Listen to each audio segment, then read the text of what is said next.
Hello, नमस्कार और आप सभी का स्वागत करता हूं और आज से शुरू करूंगा एक नया अध्याय।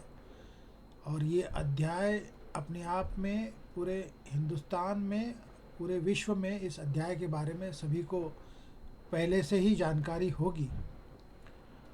और मेरी ये कोशिश रहेगी कि मैं इस अध्याय से पूरी तरह से प्रामाणिकता रखूं। इसका ये मतलब नहीं है कि मैं इसके पहले प्रामाणिक नहीं था, क्योंकि ये अध्याय ही अपने आप में ऐसा महाकाव्य है या महाग्रंथ है जिसके साथ मैं कोई अपनी तरफ से एडिशन या सब्सट्रैक्शन नहीं कर सकता। तो आप सभी को पता पड़ ही हो गया होगा कि मैं किसी महाकाव्य या महाग्रंथ के बारे में बात कर रहा हूँ। जी हाँ, मैं श्रीमद् भगवत गीता के बारे में बात कर रहा हूँ। श्रीमद् भगवत गीता महाभारत के भीष्म पर्व का एक सेक्रेड डायलॉग है बिटवीन लॉर्ड कृष्णा और वॉरियर अर्जुना। एक प्रोफाउंड फिलॉसफिकल गाइड है ये संवाद जो भगवान और अर्जुन के बीच में होता है। लॉर्ड कृष्णा और अर्जुन के बीच में कुरुक्षेत्र के मैदान में होता है। और गीता के 18 चैप्टर और 700 वर्सेस है। और ये अपने आप में ये सिखाता है धर्म, perform your responsibilities with integrity, कर्म yoga, act without attachment to the results, bhakti yoga, cultivate devotion and love for God, jnana yoga, seek wisdom, jnana yoga, seek wisdom and self realization, inner peace, remain balanced in success and failure। आप सभी को वो famous श्लोक याद होगा, chapter 2 47 versus में, कर्मण्यवाधिकारस्ते माँ फलेषु कदाचन। तो शुरू करते हैं आज से भगवत गीता का ये अध्याय। अब जब मैं भगवत गीता के अध्याय के बारे में बात करूँगा या मैं उसे पढ़ूँगा तो ऑब्वियसली मेरे पास कोई संस्करण होगा, उसी को पढ़ने की कोशिश करूँगा। और ये संस्करण जो है श्रीमद् भगवत गीता संस्कृत, हिंदी और इंग्लिश में उपलब्ध है। इसके एडिटर जो है अशोक कौशिक साहब हैं और ये स्टार पब्लिकेशन प्राइवेट लिमिटेड नई दिल्ली से प्रकाशित है। और ये आपको मिलेगा भारत सरकार के आर्कियोलॉजिकल भारत सरकार के सेंट्रल आर्कियोलॉजिकल लाइब्रेरी में। तो इससे पहले हर एक अध्याय के बारे में मैं पढ़ना शुरू करूं, मैं इसकी आज के एपिसोड में जो है सिर्फ और सिर्फ भूमिका बांधने की कोशिश करूंगा, या यूँ कहूँ कि भूमिका जो लिखी गई है इस श्रीमद् भगवत गीता के किताब के हवाले से, उसे मैं हूबहू पढ़ने की कोशिश करूँगा, हिंदी में भी और अंग्रेजी में भी। तो भूमिका ये है कि श्रीमद् भगवत गीता महाभारत के भीष्म पर्व का अंग है। भीष्म पर्व में गीता को सर्वशास्त्रमयी कहा गया है। महाभारत कार का अभिप्राय है कि गीता में सर्वशास्त्रों का निष्कर्ष निहित है। कुछ लोगों का तो यह तक कहना है कि गीता में वेदों का सार निहित है, किंतु यह प्रमाण पुष्ट नहीं है। अतः गीता के पाठकों को गीता के स्वतंत्र ग्रंथ होने और इसमें वेदों का सार निहित होने की भ्रांति अपने मन से निकाल देनी चाहिए। भीष्म पर्व में गीता के महत्व को बतलाते हुए यह भी कहा गया है कि जिसने गीता का सम्यक अध्ययन कर लिया उसे अन्य शास्त्रों के पचड़े में पढ़ने की आवश्यकता नहीं होती। बुद्धिमान एवं विद्वान पाठक इस कथन पर स्वयं ही विचार कर अपना निष्कर्ष निष्पन्न करे तो उपयुक्त होगा। गीता में भक्ति, ज्ञान और कर्म विषयों पर विस्तार से प्रकाश डाला गया है। अतः जो श्रद्धालु गीता को केवल कर्म योग अथवा भक्ति योग का ही ज्ञान योग का ग्रंथ मानते हैं, यह उनका अपना अपना विचार हो सकता है। शास्त्रों में कहा गया है कि मुंडे मुंडे मतिर्भिन्ना, प्रत्येक व्यक्ति की अपनी अलग अलग बुद्धि होती है और वह उसके आधार पर ही विचार करता है, किंतु सत्य तो एक ही है, उस पर तो कोई विवाद नहीं है। अतः हमारा दृढ़ मत है कि गीता के सभी अध्यायों में यत्र तत्र इन तीनों विषयों पर न्यूनाधिक प्रकाश डाला गया है तथा प्रसंगानुसार विषय विशेष पर भी यथास्थान विस्तार से प्रकाश डाला गया है। गीता में समता पर विशेष बल दिया गया है। संसार के आज के वातावरण में यदि गीता का इस परिप्रेक्ष्य में अध्ययन किया जाए तो मानवता का कल्याण होगा। गीता में मनुष्यों में समता, मनुष्य और पशुओं में समता तथा संपूर्ण जीवों में समता का वर्णन उपलब्ध है। इस प्रसंग में गीता के 6वें अध्याय का 9वां श्लोक, 5वें अध्याय का 18वां श्लोक तथा 6ठे अध्याय का 32वां श्लोक विशेष दृष्टव्य है। जीव की क्या गति है? आज का मानव इस विषय पर अधिक चिंतित दिखाई देता है। यद्यपि सामान्य मनुष्य यह भलीभांति जानता है कि जो जिस प्रकार के कर्म करेगा वह उसी प्रकार का फल भोगेगा, यही सामान्य गति है।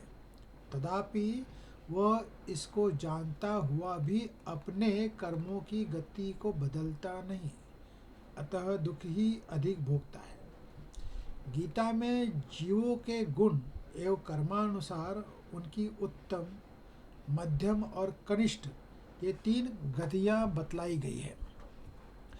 कर्मयोग तथा संख्या योग की दृष्टि से सत्कम भाव से विहित कर्म एवं उपासना करने वालों की गति तथा सामान्य भाव से सभी प्राणियों की गति का भी इसमें यथास्थान वर्णन किया गया है। इसी प्रकार सत्वगुणी, रजोगुणी तथा तमोगुणी प्राणियों की गति का इसमें उल्लेख है। रचना काल से ही गीता जन जीवन को उत्प्रणित करती है। आज का त्रस्त मानव भी गीता की ही शरण में जाने का विचार तो करता ही है, किंतु कितना जा पाता है यह उसके कर्मों की गति पर निर्भर करता है। विश्व की सभी प्रमुख भाषाओं में गीता का अनुवाद प्रकाशित हो चुका है। इसे विश्वमान्य ग्रंथ माना जाता है। कुछ अतिवादी जन विभिन्न परकीय संप्रदायों के धर्म ग्रंथों से इसकी तुलना करते हैं।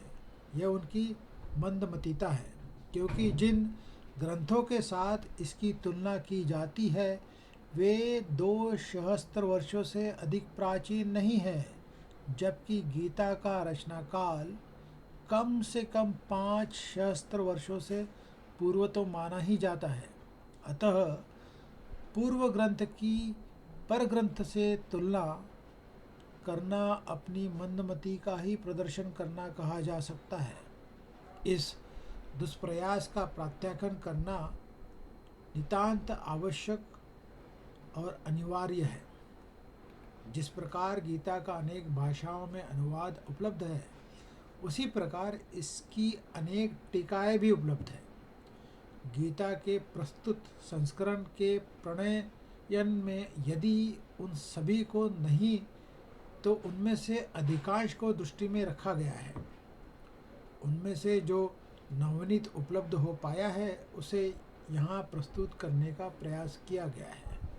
हाँ, त्रुटियों का उत्तरदायित्व अवश्य हम पर होगा, तथापि हमें आशा ही नहीं अपितु विश्वास है कि हिंदी और अंग्रेजी के पाठक इससे अवश्य लाभान्वित होंगे।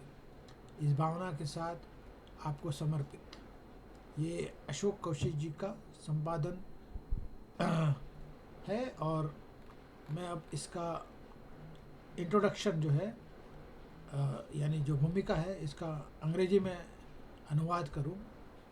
इससे पहले मैं ये श्लोक पढ़ना चाहूँगा। त्वमेव माता च पिता च त्वमेव, त्वमेव बंधु च सखा त्वमेव, त्वमेव विद्या द्रविडम त्वमेव, त्वमेव सर्व मम देव देव।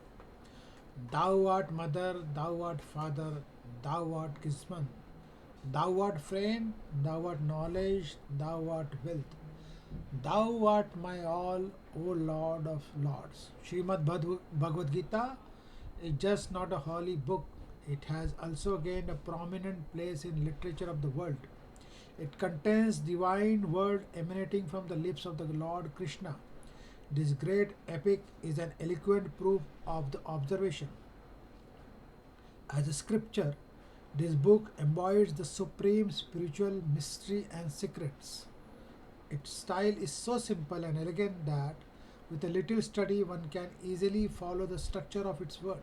Yet, the thought behind those words are so deep and abstruse that even for a lifetime, constant study of this book may not show an end of it.